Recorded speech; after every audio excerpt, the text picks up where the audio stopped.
There's a lot of weird stuff going on in these. Like I said before, these are some of the weirdest abduction stories I've ever read. The only thing, she said, that repelled her was his strange, inhuman smell.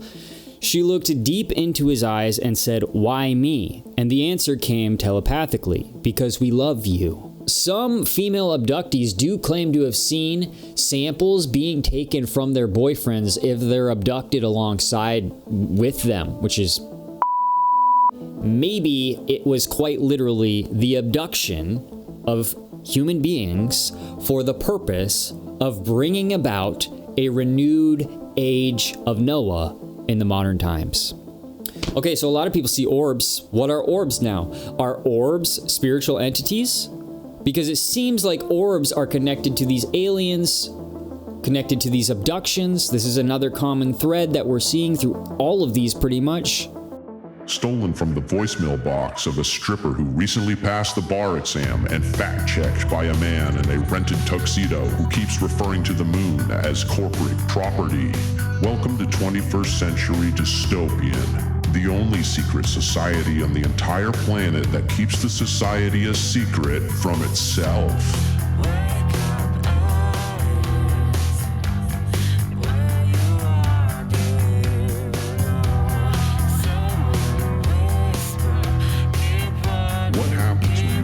Fragile border between civic life and whatever happens after a man buys night vision goggles at a flea market? And what exactly is responsible for a hotel elevator that only stops on floors that the guests don't want to go to? And now, waddling into the broadcast like a taxidermied prophet with court dates in 3 different counties, a true 21st century dystopian, the G-host, the Jakester, Johnny Jakes. For decades, individuals who have claimed to have been abducted by aliens have been describing being watched, being paralyzed, being scanned, sampled, lied to, emotionally manipulated, returned with missing time, like entire scenes of their lives had just been cut out, and in the most extreme situations, even impregnated or otherwise sexually assaulted. All of this used to sound totally weird, impossible, stupid, dumb, just things that it's like, why are you even talking about this? What are you hoping to gain from this? But now we live in a world where governments are once again debating UFO, UAP, and alien transparency. And of course, embryo editing debates are not really science fiction anymore. It's not really a matter of if we can do it. It's a matter of should we do it? And they've decided, if we're going to, we're just not going to tell them. So suddenly the abduction archive doesn't really feel like an absurd fringe myth. It feels like sort of a dark glimpse into the world that we are inevitably going to inhabit, the world we are currently building, where I think we're probably going to be forced to sort of integrate with some type of new species. Alien, biomech, human hybrid, some kind of spirit thing. I don't know what it's going to be, guys, but I definitely feel like the human race is moving towards some sort of event where we are going to have to integrate with something else, and it's going to fundamentally change the way that mankind operates. I really feel this. You guys know I feel this. I talk about this a lot. And that's what makes all of these stories that I'm about to tell you some of the creepiest, weirdest, nastiest alien stories, abduction stories that I could find. These aliens in these accounts, they're not really behaving like explorers, like people who have our best interest in mind. They behave like almost like these workers, these technicians that are operating inside a program or an agenda, and they're collecting reproductive material, they're monitoring bloodlines, probably ancient bloodlines, strong bloodlines that had heroes in the past, so may present the possibility that they will again produce similar hero type figures in the future. And they're doing other things too. They're studying emotion. They're building hybrids like they did in the days of Noah. They're hiding memories and timelines, and they're speaking very coldly and dramatically about the future and survival and higher planes of existence. But listen carefully, because that language, those words that I'm saying, it's everywhere today. What used to be conspiracy theory is coming, it's bubbling to the surface and becoming regular media. And more I'm seeing mainstream TV shows that will be on Netflix or Prime or Hulu or HBO, talking about these fringe things in a more professional, realistic way, in a way that you might talk about something that is potentially possible versus the way that they talked about it, let's just say 3 years ago, where it was, you're crazy to even consider that this is possible. So the whole alien integration and sort of experience is becoming very, very mainstream in a different way than it used to be. It used to be mainstream in the way that it was like, oh, this is so cool and mysterious and blah, blah, blah, blah, blah. But now it's almost like will you just wipe us out, please? Like, it's almost like people have moved beyond the aliens are interesting and into the, like, just do it. Just do something. We're tired of wondering what you are. They're telling us 10,000 things. What are you? Are you real? Are you a digital anomaly on my screen and nothing more? Are you a species of air entity that we just haven't discovered because we don't have the technology to discover invisible entities that live in the air? Are you a demon? Are you an angel carrying something? Are you Vladimir Putin? Now, there's one theory regarding alien abductions, and it's that the aliens are actually trying to interbreed with humankind because they can have no offspring of their own. It lines up nicely with the mission of the Watchers, the angels that descended from heaven in the Bible and in the book of Enoch, in the book of the Watchers, mated with human women. Because all Watchers, all angels are allegedly either masculine or nothing, but they appear to be masculine because, you have like Michael and Gabriel. They all have male names and stuff like that. So they do appear to all be masculine, therefore not being able to produce children of their own. And so they see these beautiful human women and they say, I'm going to have children with them. Okay. And so they do, and the result are the Nephilim, these giant offspring with horrid features, monsters. You guys have heard the story 1,000 times. And when the monsters die, when the giants die, they produce demons, okay, which are these sort of spiritual entities as well. It's essentially the corrupted spiritual half of the angel-human union. And sometimes when I'm pondering these things, and the evils that are coming about in this world and how scary they seem, and yet they are not causing anything to actually really happen. Like, we're not doing anything about it collectively as a human race. It always makes me ask the question, if Christ came here today, not to like purify everything, but if he just came to ask you specifically a question, and that question was, what do you see that is not like the days of Noah? But it's like, if in those days there were sky beings, it's not like every single person on the planet saw the Watchers come down and mate with the human women. It's not like everybody on the planet alive was watching this happen in real time. Okay, because angels are spiritual entities. They have to make themselves visible. They're not automatically visible. And that's kind of like today. Millions of people going about their lives who have never seen an alien, never seen a UFO. Okay, so it's kind of like that right now. And yet, we are all talking about the bioengineering, the CRISPR stuff, the CERN stuff, the Nephilim stuff. We're all talking about it, just like we were in the days of old.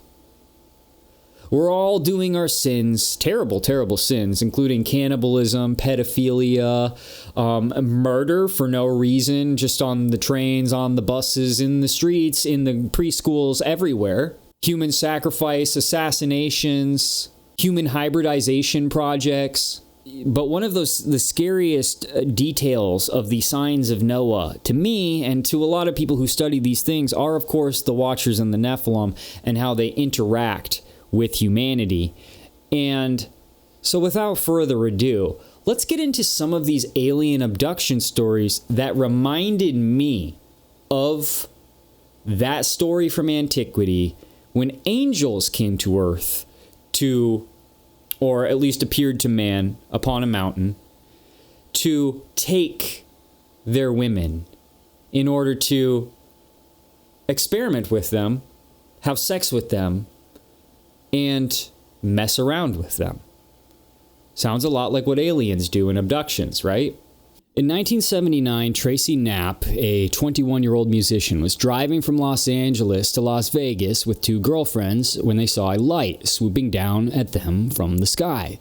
Under hypnosis, she remembered that as the light had whizzed past, the car had started spinning, whereupon all three of them had started screaming and crying. The car was being lifted up into the sky when Knapp remembered seeing hands coming in through the window. When they touched her, she became limp, and they lifted her out of the car. From then on, she lost sight of the other women and did not see them again until they were back on the ground. She recalled laying down with her legs pointed upwards. Two creatures were pressing on her, and one was cutting her internally with long-handled scissors that had very small blades. They then doused the wound with a fluid that burned her. The procedure continued for a long time. The aliens seemed to have been cutting threads before pulling out their instruments and removing a sac containing a tiny fetus. This was put into a small silver cylinder about 3 inches wide, which was in turn put into a drawer in the wall, along with numerous other live fetuses. So, we're seeing the classic Watcher abduction, probably the subduing of the woman so that she doesn't really have a say in the matter. Although there are speculations that the women in the Watcher days way back then were actually deeply enamored by the they were thrilled to give themselves to the Watchers because they were beautiful, majestic entities, and so some people believe that they actually willingly gave themselves. And believe it or not, in some of these alien abduction stories, there are women who express feeling intimately drawn to these aliens in these moments. So but this woman is impregnated essentially, and then fetuses stolen from her. This sounds like a Watcher, female woman, Nephilim creation process. Here's another story. Virginia Horton was a corporate lawyer who lived on the USA's East Coast. She was married with a family and had an ordinary, everyday life. In 1979, friends told her that there had been an item on the NBC Nightly News about the Bershad abduction. It was then that she remembered strange things happening to her in the past. In the summer of 1950, when she was 6, she had been on her grandfather's farm in Manitoba, and she remembered that she had gone to the barn to collect eggs.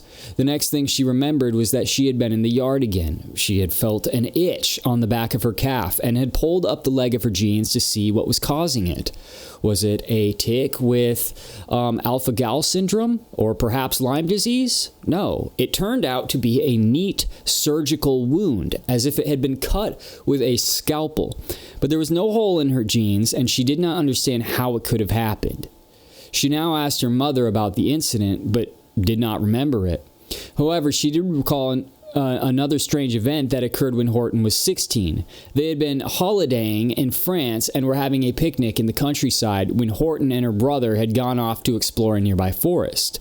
And they had become separated, and her brother had been searching for her for about half an hour when she suddenly reappeared, her dress splattered with blood. She had no explanation for this and had claimed that she had been gone for no time at all. When pressed, however, she had remembered meeting a beautiful deer. Horton then contacted the ufologist Bud Hopkins, who arranged a regressive hypnosis session for her. And it was then discovered that when she was in Manitoba, she had been taken into a bright room in a spacecraft by gray aliens. And they had said that they were from far away among the stars and that they just wanted to take a little piece of her back with them. She remembered that some type of apparatus on the end of a retractable arm had been used to make an incision in the back of her leg. In the woods in France, she had seen a deer, a gray deer, which had large black hypnotic eyes. Hopkins concluded that the deer may have been a cover story that had been implanted into her mind by the aliens in order to cover their tracks, similar to how some people see owls. She again remembered having been on a spaceship. The same aliens whom she had seen when she was 6 were also there. They had shown her a star map and had told her that they were from another galaxy. They had given her a lecture on the importance of ecology, biodiversity, and the preservation of endangered species, including the human species. All pretty advanced ideas for when this was going on in 1960. They had also taken her for a short trip in their flying saucer, in which they had ascended upwards for 100 miles or so. She had been examined on a table, and they had stuck an instrument up her nose, which had given her a nosebleed, thereby explaining the blood on her dress. And I don't think that they were just checking to see if she had COVID. Judging by the sighting reports, thousands of aliens could be visiting Earth. Just if you go by all of the stories, all of the sightings, all of the exclamations and proclamations and disclosures of all of the archives of sightings and visitations, it would be thousands of aliens visiting Earth. But what have they come for? If they're coming, what have they come for? Because it seems like body parts, it seems like fetuses, and it seems like blood. All things that the Watchers and the Nephilim also demanded of mankind. So ask yourself, are they really here to study humankind, or are they here to harvest mankind? Are they here to help us, or are they here to consume us? Some abductees believe that they have simply come for a good time, as if this is some kind of playground. In 1957, 4 years before the Hills close encounter of the fourth kind, a Brazilian man named Antonio Villas-Boas had what can only be described as a close encounter of the fifth kind. Close encounters of the first kind are simple UFO sightings. Close encounters of the second kind are sightings of UFOs accompanied by the physical evidence of an alien craft, such as grass having been pressed down where it landed, broken twigs, scorch marks on the ground, injuries having been inflicted on animals or humans, etc. Close encounters of the third kind are those in which the human observer has contact with intelligent beings from spacecraft, while close encounters of the fourth kind are alien abductions. But the fifth kind, abductions of the fifth kind, involve contact of a more, shall we say, intimate character. At least, that's what Villas-Boas said had happened to him. The 23-year-old law student had experienced close encounters of the first kind twice before. And listen, we said this was in Brazil. I'm going to come out here and say this. There is a lot of alien and UFO activity going on in South America. I don't know what's going on. Almost every single South American that I've ever talked to about these matters has always said, oh yeah, they've seen stuff. It's wild. It's like almost and they buzz around their volcanoes and their mountains, and I don't know if they're using the volcanoes to go inside the earth. I don't know if they're using the volcanoes to harvest some kind of energy. I'm not sure. But they see these things all the time. So experiences with entities and UFOs, craft and stuff, it's not that far out of the realm of the normal if you're from South America. Regardless, I continue. This encounter took place, the 23-year-old law student had experienced close encounters of the first kind twice before. The first was on the 5th of October in 1957, when Villas-Boas and his brother saw a bright light shining down outside the bedroom window of their home near São Francisco de Sales in central Brazil. Villas-Boas worked on the family farm in order to pay his way through law school. And the second sighting took place 9 days after the first, when he was out plowing on the night of the 14th in October. He again saw a bright light, which appeared to be hovering over the field, 150 feet above him. This time, he chased the light in his tractor. The light darted around so much, however, that Villas-Boas eventually gave up his pursuit. The light then broke up into multiple beams before disappearing completely. Again, his brother had also witnessed the phenomenon. On the next night, Villas-Boas was out plowing again when he saw a red light coming straight toward him. This time, he was alone. The light came so close that he could see that it was attached to an egg-shaped craft, which had 3 30-foot-long legs. When it landed, Villas-Boas was seized with fear. He tried to drive away, but the tractor stalled and its lights and motor died. This is a thing that we frequently see. We see electronic devices, we see mechanical devices, we see vehicles and buildings just lose power. It's an interesting thing that comes with alien abductions or close encounters. 4 aliens then clambered out of the spacecraft, and they grabbed him and dragged him to the spacecraft's ladder and forced him to climb aboard. The aliens were about 5 feet tall, with disproportionately large heads. As the epidemic of alien abductions increased, this obviously became the typical description of the extraterrestrial perpetrators of encounters of the 4th and 5th kind. And listen, I used to say, see, that's why it's fake. They're all reporting seeing the same thing, but we have no evidence, but it looks exactly the same across all these different people. Maybe that's just the disguise that these entities are using. That's their flesh suit. Why do they look the same to all these people who have been abducted or had contact with them? It's because they need a recognizable disguise to hide what they really are that they know humans can handle. Remember the whole do not be afraid or be not afraid when angels appeared to mankind in the Bible? Exactly. So if these are fallen angels or demons or something, they're going to need to have some kind of body that we can handle that still separates them from us, that still makes them other, but not necessarily horrifying to us. Anyway. On board the alien spacecraft, Villas-Boas was forcibly stripped, and his body was anointed in a strange, colorless and odorless viscous liquid. And the aliens wore gray overalls, gloves with 5 fingers, and helmets, and talked in a strange language which he could not understand. In another room, 2 other aliens cut his skin and took a sample of his blood. They then left him alone and naked for about half an hour in a small round room. Gas was pumped into it. It smelt foul, and Villas-Boas vomited. He recovered, however, when a naked female alien came in. She was humanoid, around 4 feet 6 inches tall, with fair skin and high cheekbones. Her eyes, though blue, were oriental in shape. Her face was wide, with a pointed chin. Her hair was blonde. Evidently bleached blonde, because the hair in her armpits, as well as her pubic hair, was bright red. Despite her strange appearance, Villas-Boas became aroused. That's what he said. He said that she had the most beautiful body that I had ever seen on a woman. High, shapely breasts and a narrow waist. She had broad hips, long thighs, small feet, thin hands, and normal fingernails. She was much smaller than I am, and the top of her head only reached my shoulder. Alone with this woman, who made it clear to me what she wanted, I got very excited. I forgot everything. I grabbed her and responded. It was a normal act, and she behaved like any other woman. And they did this twice, because Villas-Boas is a little pervert. Satisfactory though the experience was, however, Villas-Boas did say that it would have been preferred that this was a human woman because he would rather have made love to a woman to whom he could talk.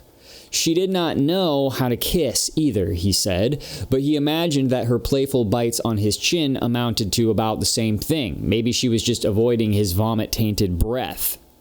Despite having had this intercourse, she then took another sperm sample from Villas-Boas and stored it in a test tube. And then, before she left, she rubbed her stomach and pointed upwards.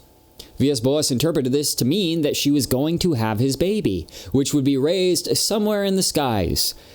The disgruntled Villas-Boas later whimpered, "That was what they wanted of me, a good stud to improve their stock. In the final analysis, that was all it was. I was angry, but then I decided not to worry about it. After all, I had enjoyed some pleasurable moments, even though some of the grunts that I heard coming from the alien woman's mouth at certain moments nearly spoiled everything, giving me the disagreeable impression that she was an animal." Vivid, I know. I apologize to everybody out there to whom that was too much, for whom that was too much. But I feel like it is an interesting story. This story was quite long, and it goes on, but basically this guy went on to become a lawyer. He had a wife, 4 kids. He became a lawyer. He never made any money off of this. He never went any more public than the initial reporting. He never tried to make a movie or get a book deal or anything like that. This was just a thing that he reported having gone through, and that was pretty much the end of it. Here's another story. One night in 1981 in Birstall, West Yorkshire, Jane Murphy went to bed exhausted. But a few hours later, she awoke. She didn't open her eyes, but she knew that something was wrong. She could not hear her husband snoring, and the feeling in the room just wasn't right. When she eventually opened her eyes, she found herself in a field near to her mother's house. She did not know how she had gotten there. There was a huge metallic UFO floating above the field, and then she saw a group of humanoid figures approaching her. One of them held a cloth in its hand, which it put over her nose and mouth. She feigned unconsciousness. But the aliens gave her an injection that knocked her out anyway. She came around in a strange room surrounded by aliens. One of them was 7 feet tall. He looked like a male human, but his eyes were totally black. Again, we're seeing these black eyes. These black eyes aren't reserved just for the Greys. They're on all of these entities that are connected to the Greys in a strange way. A young alien woman told her that she must bathe, so she slipped off her nightdress and got into a strange tub that seemed to match the contours of her body exactly. There was a table in the center of the room. All the aliens had now gone, except for the tall one, who brought his face close to hers. I just stared into his big black eyes, she said, and I knew what was going to happen.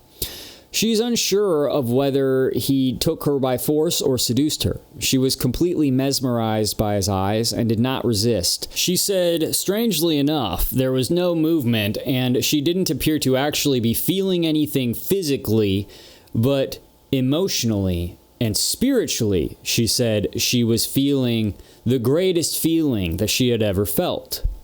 The only thing, she said, that repelled her was his strange, inhuman smell. She looked deep into his eyes and said, "Why me?" And the answer came telepathically, "Because we love you." She was disappointed that his profession of love was so cold. There was no emotion in it at all. It's very interesting. This is how I would expect a fallen angel to speak to the woman. "Because we love you," cold, unfeeling, right? Because they don't love you. Telepathic communication, stuff like this. Not really experiencing any physical sensations, but regardless, in a sort of hallucinatory state where something is indeed happening. Afterwards, the other aliens, including several females, examined her while her partner got off the table and left the room. Then she was given a gynecological examination with a long instrument, but felt no pain. She was later taken on a tour of the ship and saw other humans on board. She was also invited to try out some pills and was given a drink. Murphy had the impression that the aliens communicated by means of telepathy. Suddenly, she found herself back in her own bed. It was 6:30 a.m. and the alarm clock had just gone off. She would have dismissed the whole incident as having been a bad dream had she not had a strong desire to take a bath and wash the bizarre smell of her alien lover off of her body. It was not pleasant. In fact, not human at all. When she had a bath, she discovered puncture marks on her body where, she said, the aliens had injected her. Then she felt a distinctive sensation in the pit of her stomach, which she remembered experiencing when she had been pregnant in the past. She went to the doctor, who ascertained that she was not pregnant, but had a strange infection, which was eventually cleared up with a course of powerful antibiotics. That was by no means the end of the story, however, for within a month, the aliens were back, swarming all over the house and bombarding her with questions about human reproduction. She would wake at night to find them standing by her bed. Although she had no recollection of it, she was also certain that they had carried her off again. Soon she became plagued by a dream in which she actually gave birth to a blind, black-eyed alien baby. She thought that she was going mad. Indeed, she was certainly on the verge of a nervous breakdown. Her GP suspected that she had been taking LSD, and although her husband said that he did not believe that she had been abducted by aliens, her stories of having this great sex with something from outer space was putting a strain on their marriage. As such a thing does. So, this is another story. It follows the same exact sort of process that these other abduction, impregnation sort of stories follow, which is coincidentally also exactly how I imagine the whole Watcher and Human Woman situation from the Bible and the Book of the Watchers. It really makes me feel like all of the tech, the UFO, the surgical implements, the gray, all of that, what if it's all a hallucination? Because humans are not ready for the spiritual realm in that way. Think about it. We don't really see cryptids all that well. We don't really, we can't do things of the spirit realm that well, like speak telepathically or, jump through time and space or any of the other things that spirits can do. Be immortal, live forever, fly, go through walls. We can't do any of that stuff. And so a realm where that is happening, maybe it'll kill us. Maybe it would explode our freaking brains. And that's why we can't. You know how in the Bible it says things like, we can't even comprehend? What if it is something like that? So they have to disguise this whole situation by making kind of like an alien doctor's office. And it's always stainless steel and very smooth and clean and all this kind of stuff. Because that is where a human is supposed to feel comfortable when they're going for assistance, right? A doctor's office. And then the aliens show up and they give the illusion, which seems to be a sensory illusion as well, that they are showing love. And yet, these people, these victims, are experiencing wounds and traumas. So, it's all a big lie. These aliens are not here, I conclude, to assist us, but to farm us, to farm things from our body or use our juices or body parts for their agenda, whatever it may be. And I would guess that it is to continue to create Nephilim and hybrids and cryptids, just like they did in the old days. I would guess that it is continually sinning against nature and man by doing these weird biological experiments. What else could it be? This is literally biology that we're talking about, between some sort of alien species and humans that apparently thousands of people have experienced. On the evening of August 19th, 1979, 36-year-old Linda Jones was walking along the banks of the River Mersey near Manchester with her two kids, aged 5 and 15. Suddenly, the youngest shouted, "Mum, the moon is coming towards us." Linda looked up to see a huge gray frisbee-shaped craft hurtling across the sky towards them. It came into view from behind some trees, and she noticed some golfers playing on the greens as it approached. "This was not an optical illusion," she said. "The object had a spinning effect, and it seemed to be coming at us at an angle." For a moment, she thought that it was maybe a plane that was trying to make an emergency crash landing at the nearby Manchester airport. She pushed the children to the ground, telling them to lie flat and brace themselves, but there was no explosion, only silence. She saw the UFO pass slowly overhead. Then it dropped silently down behind the embankment that ran along the side of the river as a flood defense. The silence struck her more than anything else. It was more than just silence, she said. It was a complete stillness. She realized that not only had there been no noise from the object, but there had also been no other sound either. Neither bird song nor any traffic noise from the neighboring motorway, which was always busy, day and night. The UFO was now hidden behind the embankment.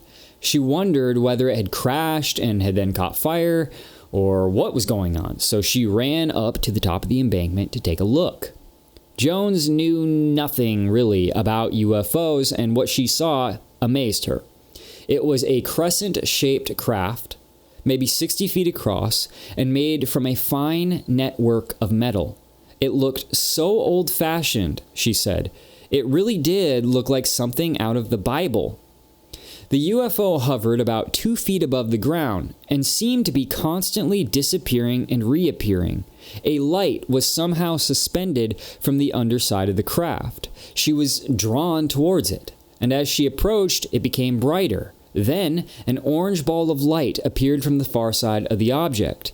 It rotated slowly and began to move menacingly in her direction, but she continued to walk towards the spacecraft.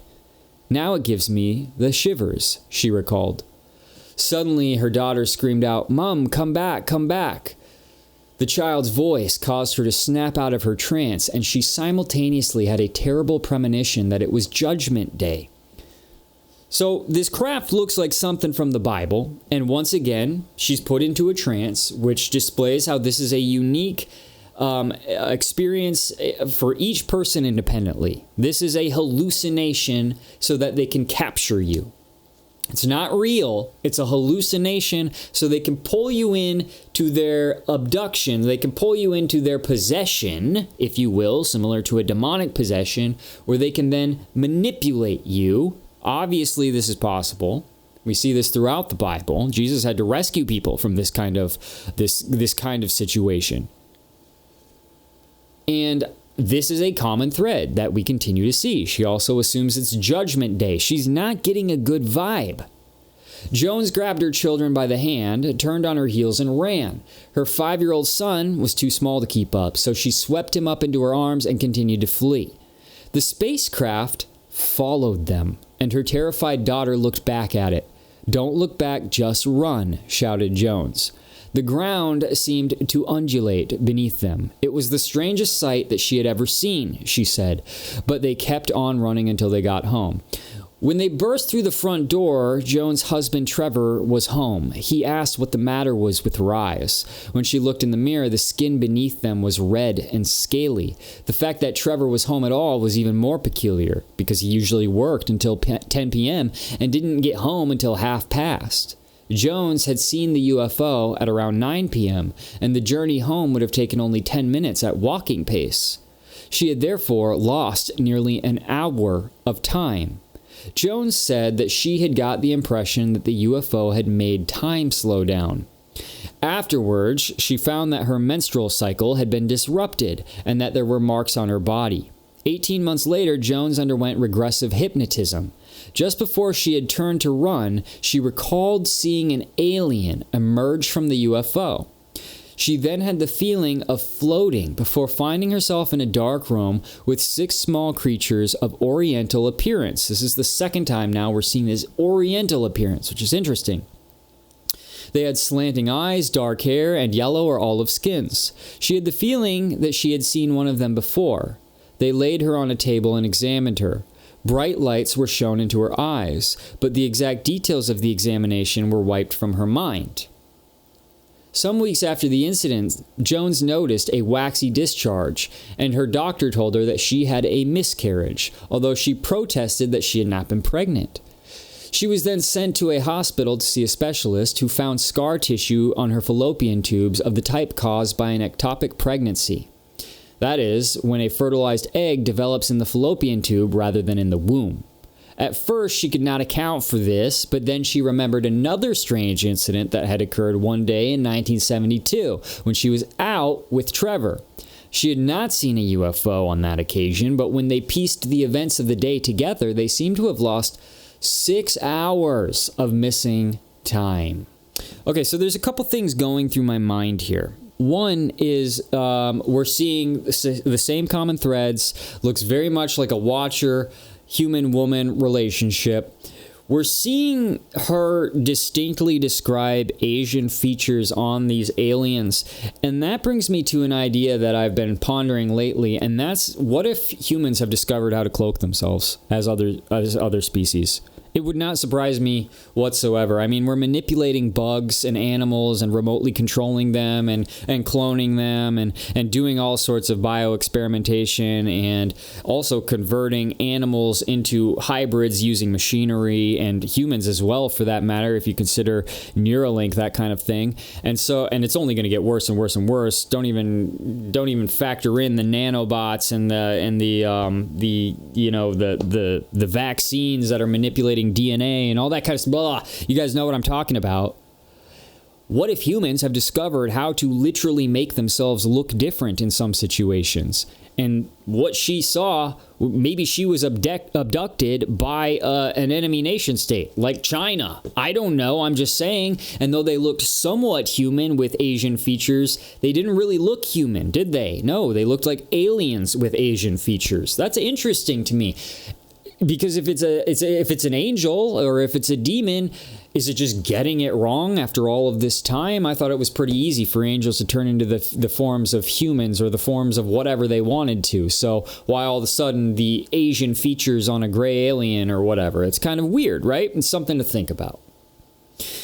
In the summer of 1979, a Cheshire woman heard a strange humming sound and looked up to see a UFO.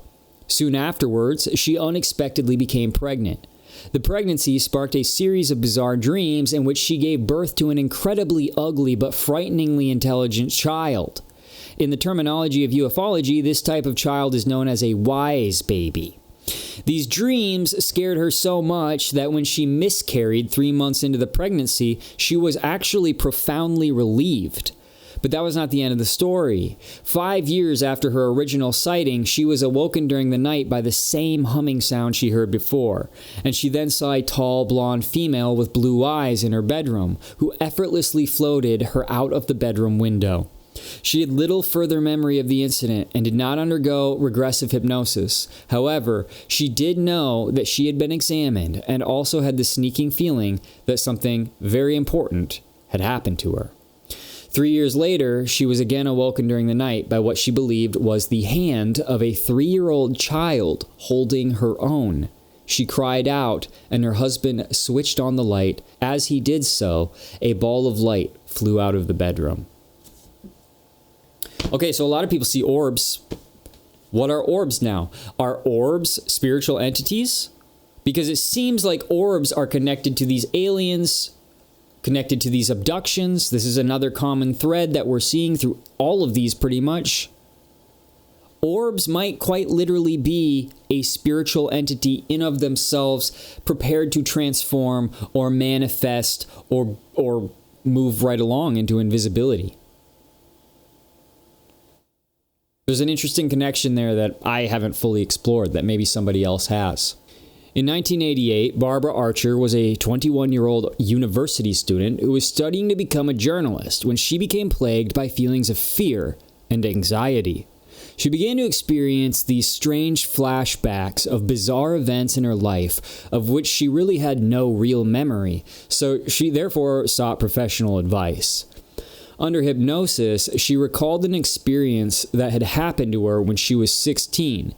She had been getting ready for bed one night when she noticed a light shining in through the window. She closed the curtains, but the light still seemed to illuminate the whole room somehow. She peeked out the window, but could see no source for the light. She looked out the other window too, and then felt the strange sensation that there was someone in the room with her. She saw a small creature by her wardrobe, which she took to be male. Although she was puzzled by the light, she was not shocked to see him there for some reason. He touched her on the wrist, which reassured her. Then she began to float out of the window. She said that it was like being in a lift with no walls. She could clearly see first the driveway, and then the house, and then the rest of the street below her. She was scared of heights, and her levitation made her feel nauseous. She hoped that she would not be sick. Peter Pan? Anybody? I'm telling you, there's a lot of stuff in these old stories, these legends of lore, that are very relevant to these types of things. And that sounds like Peter Pan taking the kids out through the window, doesn't it? Levitating them, carrying them off through the air. She floated upward until she was underneath some sort of flying saucer. By the way, Peter Pan, it's a false god. Okay? It's a lowercase g god. She floated, perhaps a watcher who has taken a different name. She floated upward until she was underneath some sort of flying saucer, and it was dark and gray and metallic.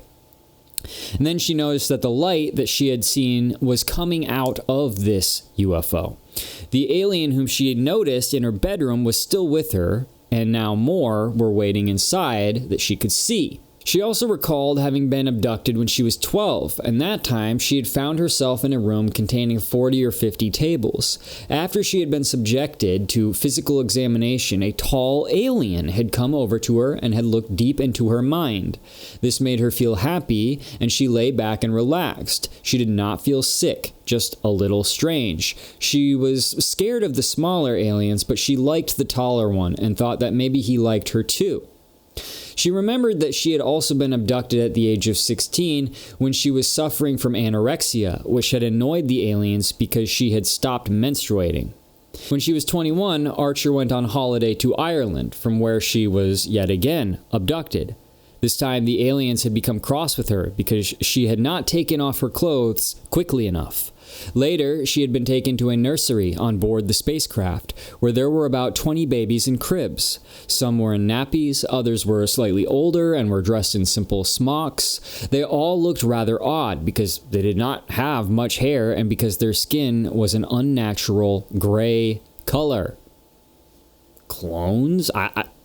Look, it's so easy. When you start actually researching these actual abduction accounts, and you already have a background in like manipulated biology or transgressed upon biology or biology that has been interfered with in some way, it's easy to see how alien abductions could literally just be a massive psyop for being abducted by the government or by spiritual entities who are using you for the same purposes that have been mentioned in the Bible and other extra-biblical texts.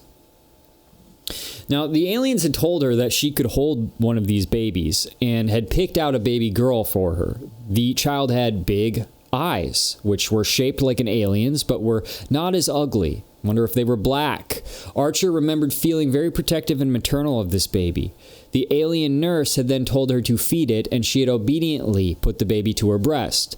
Afterwards, they had taken the baby away from her, and when Archer was told that she had to leave, she felt bad about leaving the baby behind. She had asked the aliens whether she could see it again, but they did not give her an answer. Here's another one that you will also hear some correlations in. In 1957, the 9-year-old Jill Pinzano was returning home from the library on her bike when she decided to take a shortcut through the park. It was years later, when she was a minister, that she revealed what happened next. She had stopped by a bench, parked her bike, and sat down to do some reading. There was still an hour to go before dinner. Then she wandered into the nearby wood, but did not know why. Suddenly, she felt the presence of someone beside her before seeing a strange glow.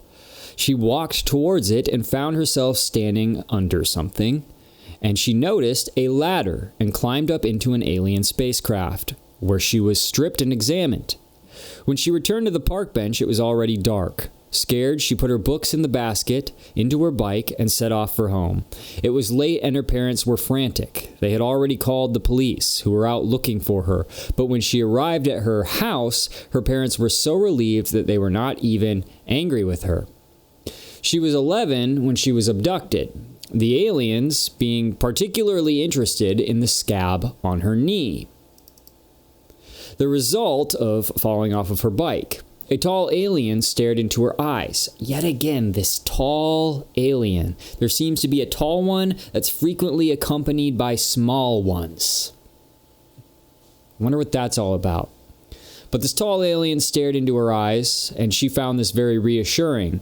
The alien, she thought, really cared about her and would not let her come to any harm. When she was abducted in 1980, at the age of 32, she was given a baby to hold. It was about 2.5 months old, she reckoned, and had little hair and light skin. The alien nursemaid said that the child needed nurturing, but that they were not very good at it and therefore needed her to do it. It seems that these aliens are incapable of feeling. Like, they don't seem to have any human feeling to them. The baby was quiet and seemed to enjoy Pinzano holding it. When she had to give it back, she felt an acute sense of loss, which appears to be typical. She had bonded with it, but thought that this was strange because she did not consider herself to be a very maternal person.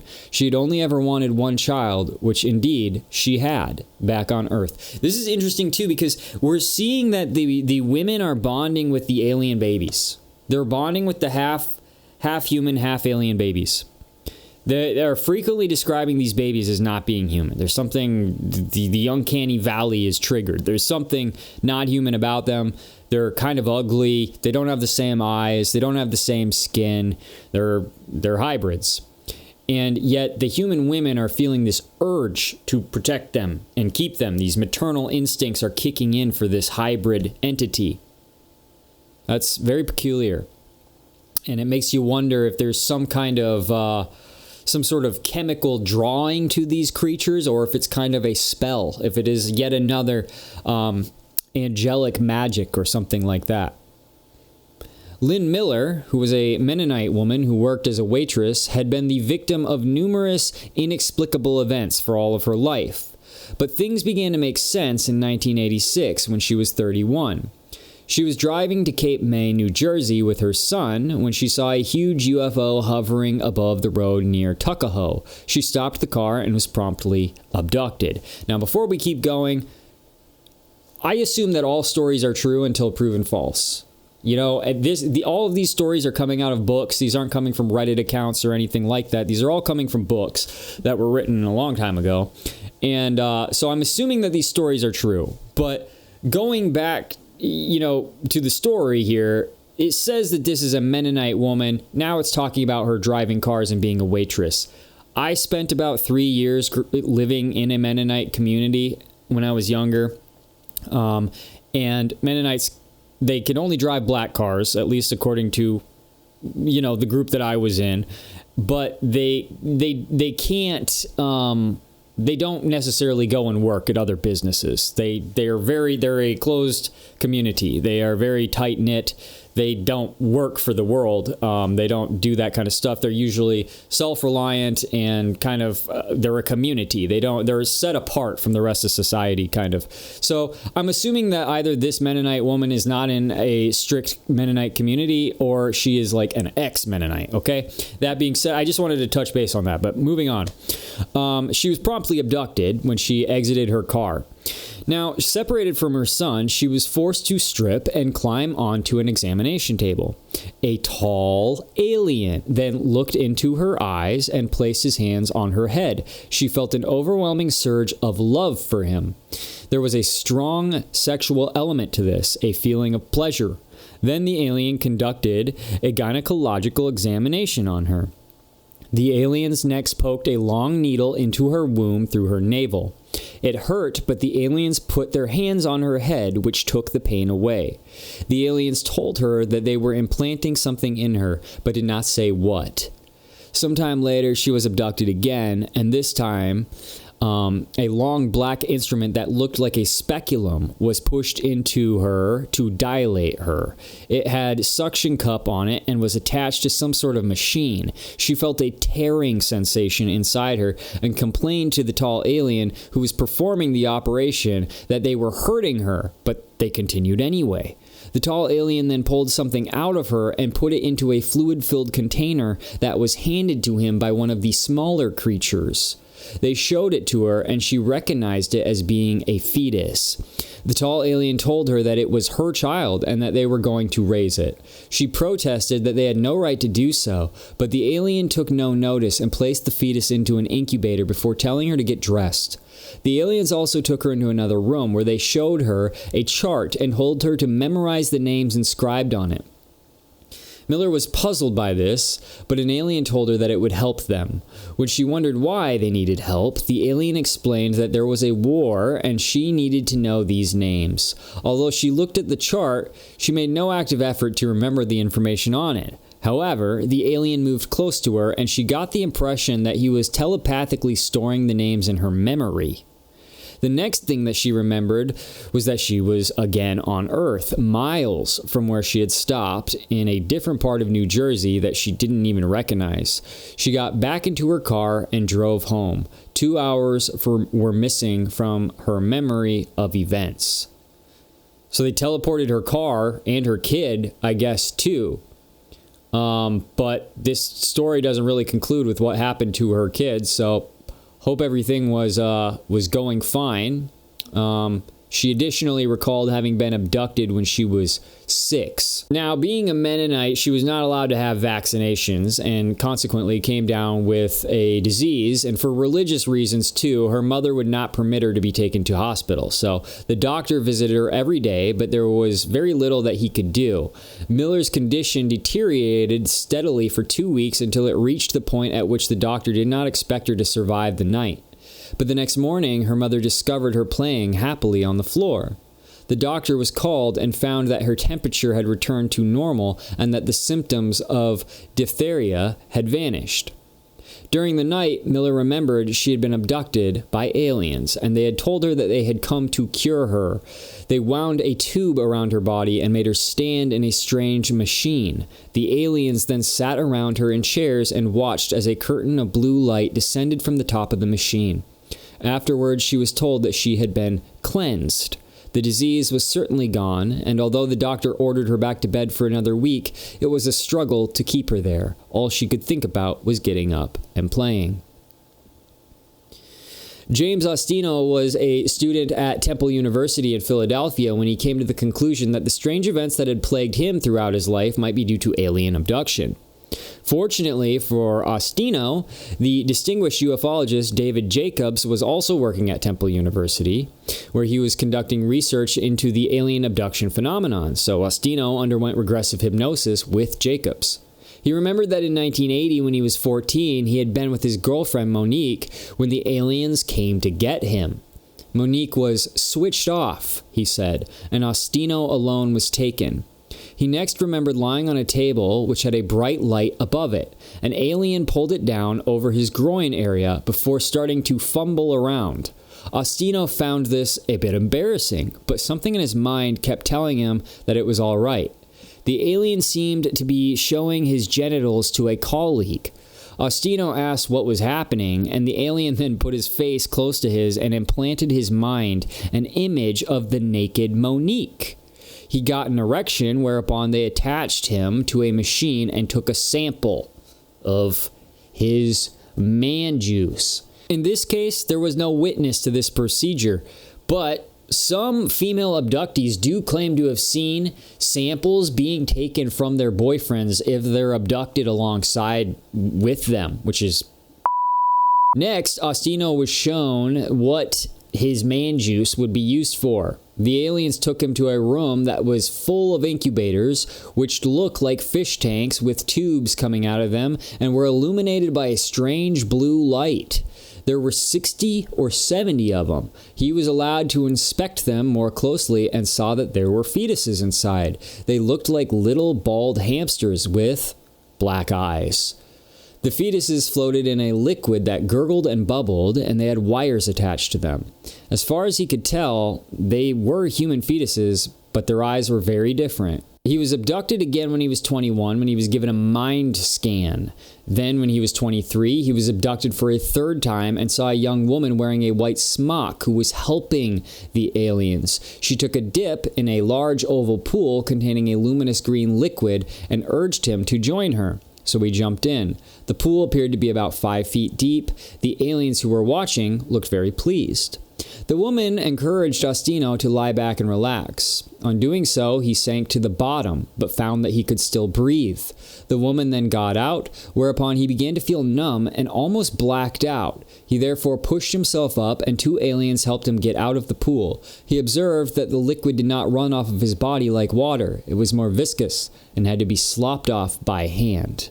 There's a lot of weird stuff going on in these. Like I said before, these are some of the weirdest abduction stories I've ever read.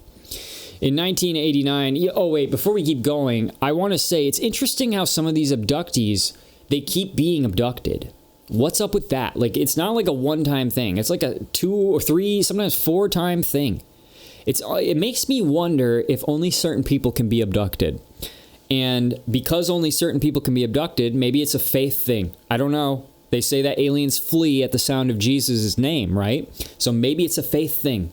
Maybe these people have committed some sort of, have entered into some sort of contract with evil somehow. Maybe they are experiencing near-death experiences and they are non-believers. I don't know, something like this perhaps.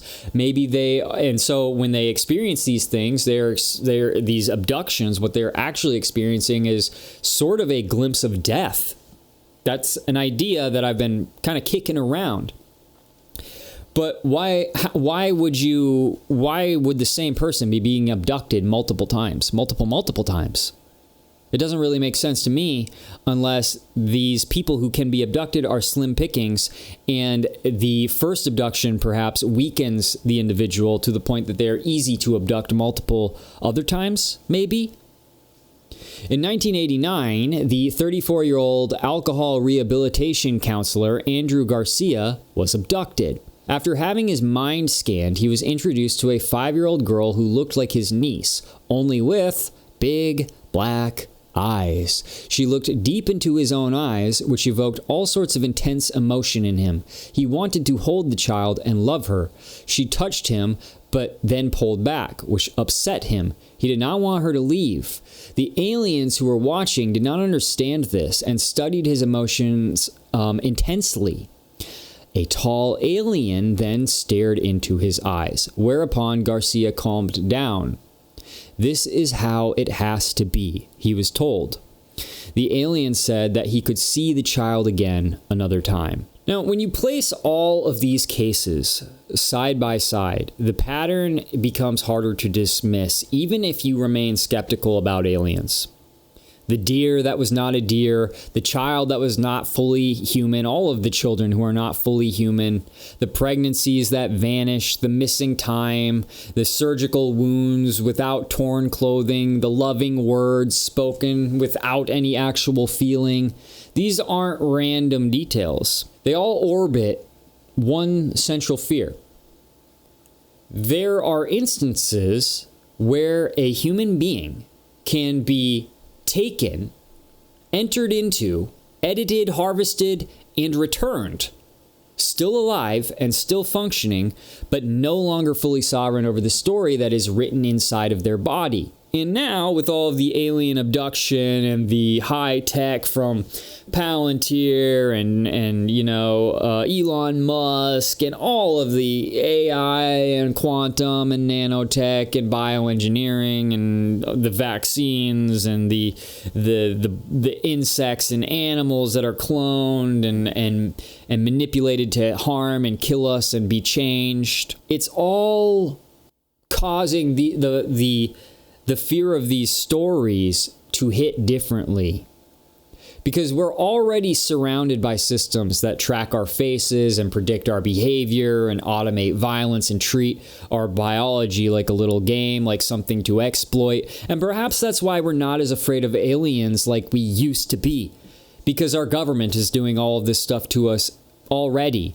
And because of that is why I am now like, this is all a game. This is all a game, because humans have reached a point now where I can see our own technology in these UFOs and vice versa.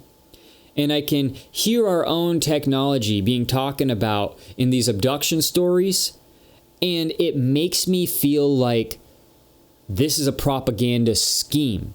Whether it's propaganda, spiritual propaganda, from spiritual entities who are masquerading as aliens, or governments who have wild exotic tech that we don't know anything about and are using our bodies, certain individuals' bodies, in the same way that they use the people that they traffic, right? It's got to be one of those two things for me. I don't know what else it realistically could be. I mean, unless you really do want to believe in a species that is out there, that is not angel, not demon, not human, and just another one of God's creations, I am totally open to that. But it would be an interesting twist for one of God's other creations from another realm to be tampering with the human story, because it seems like God has like a thing going right now. He has a thing he's doing on earth with humanity. It's what the Bible's all about. And so it would be weird to me if some sort of species from some other realm, like another one of God's creations from another zone in space, is like tampering with us and messing with our story, because that almost feels like something that the Bible would have mentioned. The Bible does mention that it will be like as it was in the days of Noah in the end times.